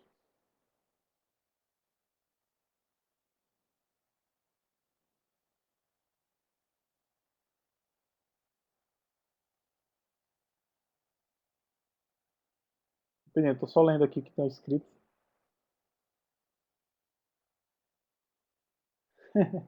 Porra, valeu. Então, ó, o que acontece aqui, ó. Esse caractere aqui, isso na verdade, isso aqui é um número. Tá? Então o char, ele é um número. Se eu uso assim com aspas, aí tudo bem, isso aqui é um string, é outra história. Mas se eu uso um char desse aqui, isso aqui é um número. Por exemplo, o A, ele é igualzinho, ele é exatamente a mesma coisa que, deixa eu botar aqui a equivalência, né? Ele é equivalente a, o A minúsculo, ele é 97, certo? 97 e 97. O A maiúsculo, ele é 65. Então, se eu tenho o A maiúsculo, ele é equivalente a 65. E o A minúsculo é equivalente a 97. E todas as outras letras são baseadas no A. Então o B é 98, entendeu? O C é 99, o D é 100, e assim vai. Até 100 e alguma coisa. A mesma coisa com as letras maiúsculas. Se a gente fosse fazer aqui um... fazer só para achar, tá? Se eu quisesse fazer uma função que transformaria uma letra em minúscula para maiúscula, de minúscula para maiúscula, eu simplesmente faria assim, ó. Por exemplo, to Laura. Vou pegar um caractere, C, e esse caractere vai ser assim, ó. Vou perguntar, se esse caractere estiver entre, se C estiver entre 65, na verdade, 65 e eu não sei qual é o valor aqui, 65 mais 23, eu acho, né? 26, não lembro exatamente. Mas sei lá, vamos dizer 88, 92, eu acho. Sei lá, não lembro não. Mas é que eu estou supondo que é a letra Z, tá? Então, de C, de A a Z. Se ele for de A a Z, eu venho aqui e faço assim, ó. Faz assim, char hat 7 menos 0 é 7. Então aqui, ó, char hat, vou botar aqui igual a C. Então se não tiver nada eu retorno esse cara, se não eu venho aqui e retorno C mais 32. Ok? Então aqui eu venho return hat. Nesse caso aqui, o que eu estou fazendo? Eu só verifico aqui se a letra se ela está entre A e Z, se ela está entre A e Z maiúscula. Se ela estiver entre A e Z maiúscula, eu retorno ela mais 32, que é a mesma coisa que ela minúscula. Tá? Então assim funcionaria bem, só para vocês entenderem. Tá? Então aqui você também consegue tratar caractere como número, então o que facilita muito a vida do compilador, do processador. Então ela fica bem baixinho, bem baixo nível. Então quando você tem um string, na verdade ele é uma rede de números, um array numérico. Então, mais uma vez, é abstrato. Se você quiser usar um string, você tem o objeto string e consegue usar ele com tudo, concatenando, tarará, fazendo toda a firula que você puder, que você quiser. Só que, mais uma vez, se você precisar de desempenho, você pode ir para o desempenho usando justamente esse tipo de estrutura. Então, em C++, a coisa boa é que se você quiser uma abstração alta, você tem. Se você não quiser, você baixa e você consegue maior desempenho. Tá certo? Então vamos lá. Vamos seguir aqui. Deixa eu só ver o que está faltando aqui para a gente completar o dia de hoje. Tá, então eu vou falar um pouquinho aqui, vou falar da sequência dos caracteres e vou falar um pouquinho de ponteiro. Tá? Vamos entender aqui como é que funciona a brincadeira dos ponteiros. Então o que acontece? Em C++, eu posso usar assim, ó. Em C e C++, esse aqui é um assunto um pouquinho mais diferente que vocês não viram, provavelmente. Se vocês só mexeram com Java, JavaScript, Python, Ruby, acho que C Sharp também, eu não lembro se C Sharp tem ponteiro, acho que não. Pascal tem ponteiro em alguns momentos, dependendo do Pascal tem. Mas tudo bem. Você nunca viu ponteiro, não se preocupe. Se você já viu ponteiro, ótimo, a gente vai revisar. Tá? Mas ponteiro não é o bicho de sete cabeças. Eu ensino em programação um ponteiro há muito tempo e o pessoal normalmente entende com um pouquinho de cuidado. Vamos lá. O que acontece?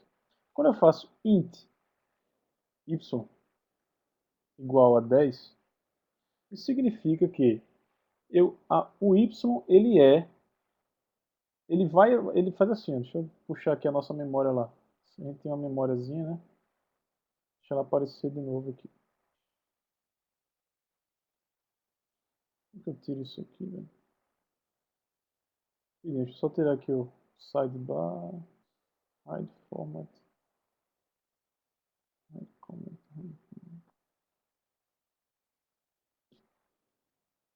Não.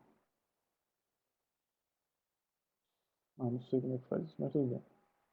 Vou deixar esse cara aqui. Então, o que acontece? Deixa eu só limpar a nossa memória aqui, que a nossa memória já está bem suja. Eita, agora o telefone.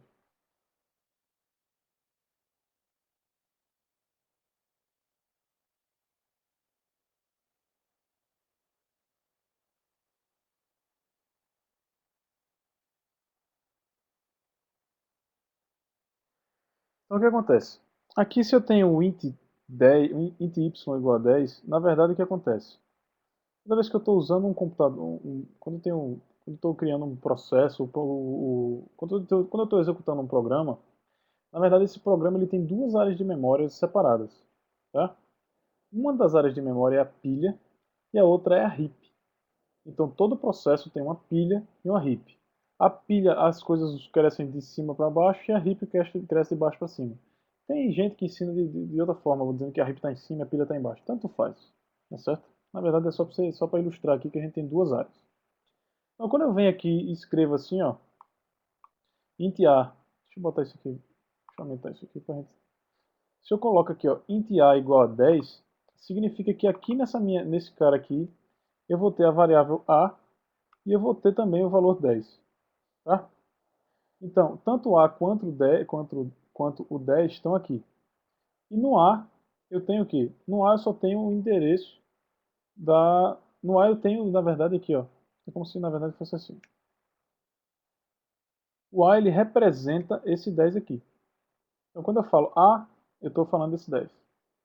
Tá certo? É mais ou menos assim. Então, se A, o conteúdo de A é o valor 10. Tranquilo? Beleza. Só que eu agora posso ter uma coisa chamada ponteiro, que ela funciona assim, ó, int asterisco b, que vai ser a mesma coisa que o endereço de A. Que eu estou dizendo aqui? Opa. O que eu estou dizendo aqui? Na verdade aqui, deixa eu só abrir o chat aqui para não ficar... Na verdade aqui, o que eu estou fazendo? Esse cara aqui também está aqui na memória, também está aqui na pilha, B, só que o B, ele não aponta para 10. Ele não vai, quando eu falo B, ele não fala 10. Ele fala o quê? Ele fala A. Então, o B, ele está mostrando o A e o A mostra o 10. Ok? Então, se eu vier aqui e fizer assim, ó, B igual a 3, eu não estarei alterando o valor de A, ok? Eu estaria alterando aqui o valor de B. Então, aqui eu botaria 3. Tranquilo? Mas se eu venho aqui e faço B, asterisco B igual a 3, eu estou indiretamente mexendo no valor de A. Então, o A agora seria 3. Estão me acompanhando? Conseguiram entender isso aí?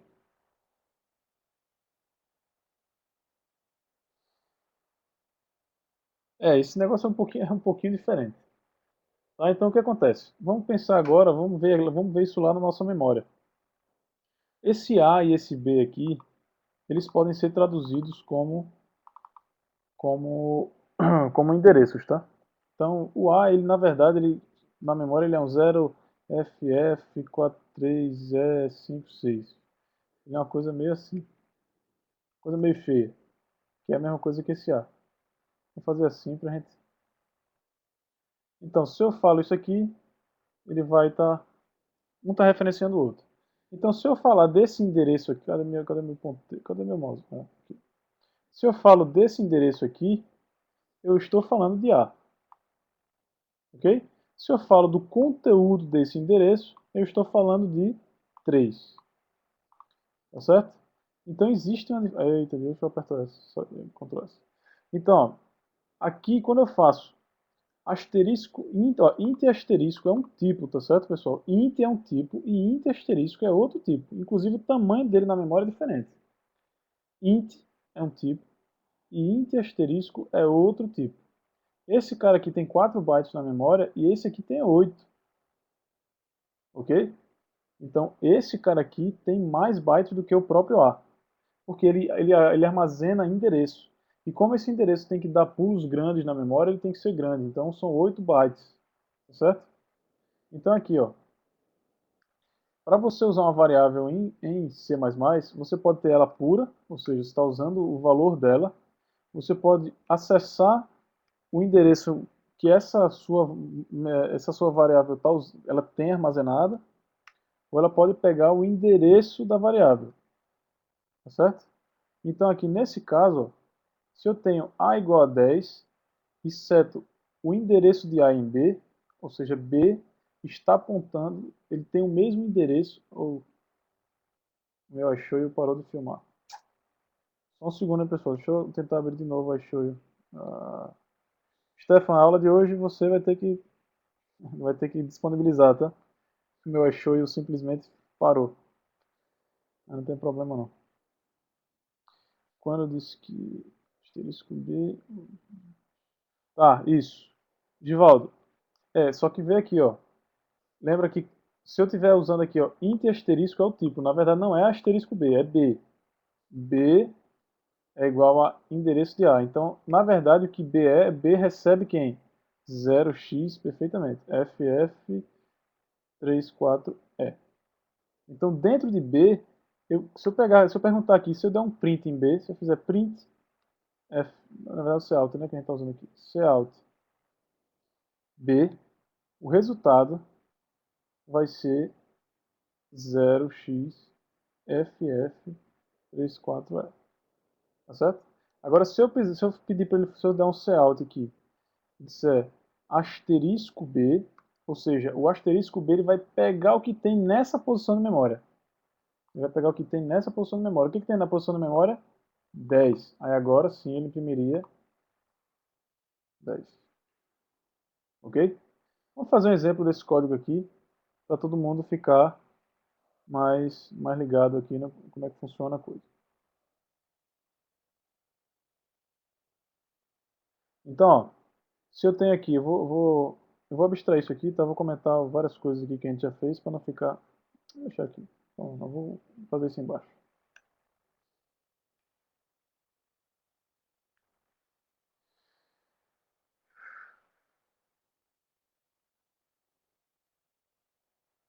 Então, aqui, o que eu tenho? Eu tenho int, fazer o que a gente estava fazendo lá, né? A igual a 10, int asterisco B igual a endereço de A, tá? Aí agora eu vou fazer B igual a 3, e agora vamos fazer os couts. Couts em B, endl,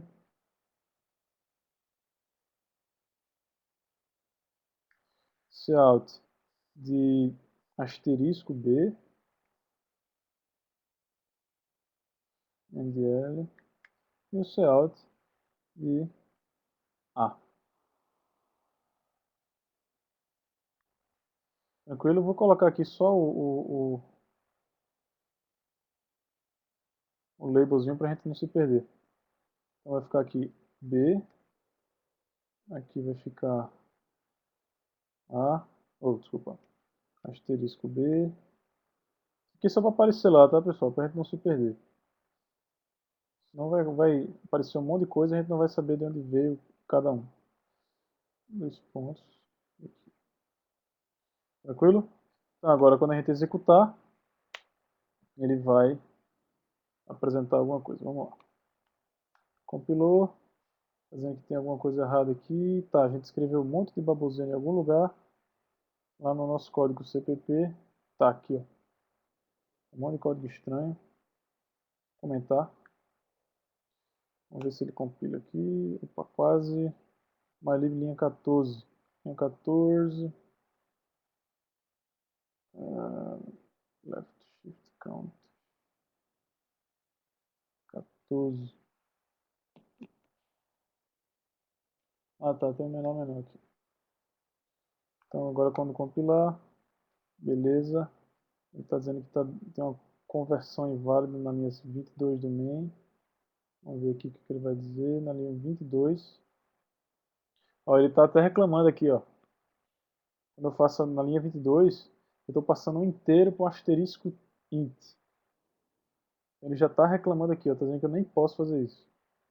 Então vamos fazer assim. Tá? Então a gente está só matando o B aqui para não... Opa, não, peraí. Tá errado. Eu quero alterar o valor de B aqui, desculpa, aqui é assim, asterisco B. Agora vai. Certo, então. A igual a 10, aí eu fiz B recebendo o endereço de A, então B aponta para A, que A tem 10.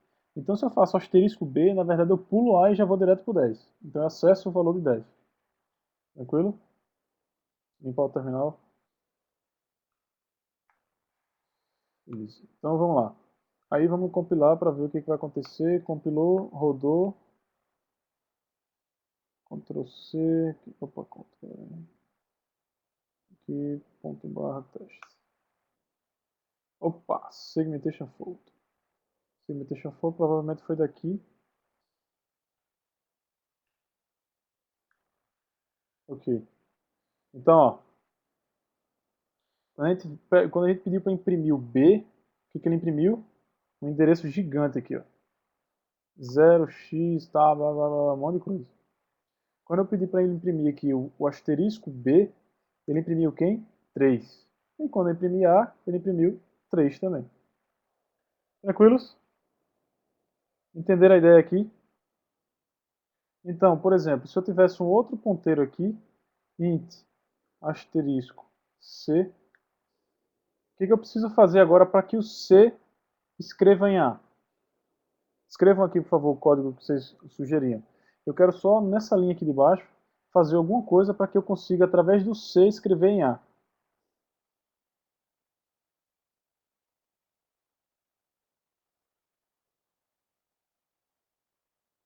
Alguém?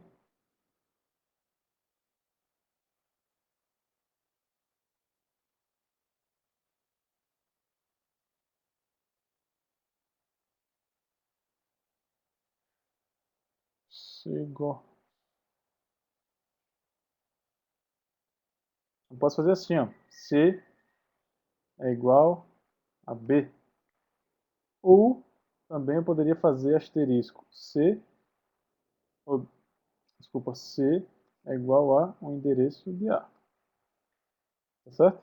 Qualquer um dos dois aqui que eu fizer, ou a linha 23 ou a linha 24, vai fazer isso que eu estou fazendo. Certo? Porque o valor de C vai ser o mesmo valor de B. Quem é o valor de C? O valor de C é o endereço de A. Um ponteiro de ponteiro aí. O valor de B é o endereço de A. O valor de C também seria o endereço de A. Ou aqui também eu poderia pegar o C é igual ao endereço de A. Tá? Então, o valor dos ponteiros ele é sempre o endereço. Sempre. Então, nesse caso, se eu quero pegar o endereço de A, ou eu pego via B, aqui, ou eu pego diretamente via A. É por aqui. Tranquilos? Então vamos compilar aqui só para a gente ver se o C vai funcionar direitinho. Cout, vou compilar, copiar isso aqui. Aqui embaixo. E vamos substituir aqui por C. C, C, C.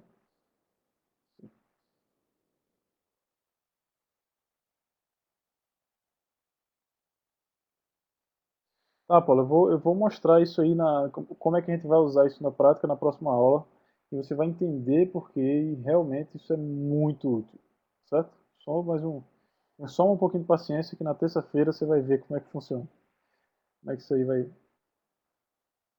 vai ajudar a gente. Tá, então, ó. Vejam que o endereço o valor que está guardado em B é igualzinho o valor que está guardado em C. E os dois têm o mesmo valor que A. Então significa o conteúdo desse endereço aqui, ó, 0x7 tarará, tarará, é igualzinho ao conteúdo de C. Então, ó, se você imprime aqui também, é uma coisa que a gente pode fazer, é assim, ó. Se eu imprimir aqui o endereço de A, vocês vão entender. Endereço de A, endereço de A,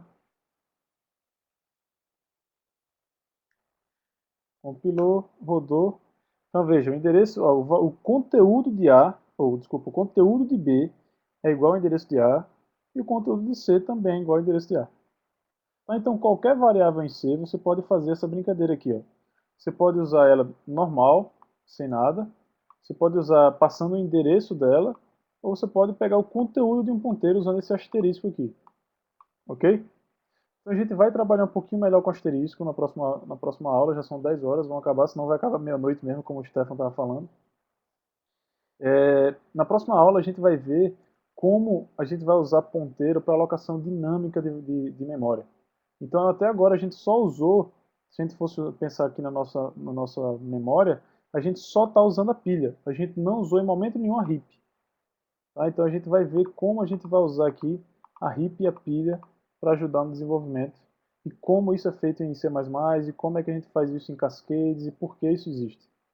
Tá? Para que serve essa história de ponteiro. Tá bom? Então assim, hoje eu vou encerrando a aula por aqui.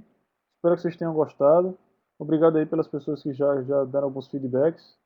Tá? Então, quem puder mandar feedback para mim, pode mandar e-mail para mim, pode mandar por e-mail, pode mandar via Facebook mesmo por mensagem, tá assim. E não precisa ser só, é sempre positivo não, pessoal.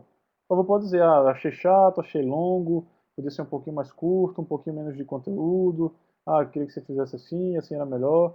E quanto mais vocês falarem, melhor vai ser melhor serão as próximas aulas. Tá certo? Então espero aí que vocês tenham aproveitado e até o nosso próximo encontro.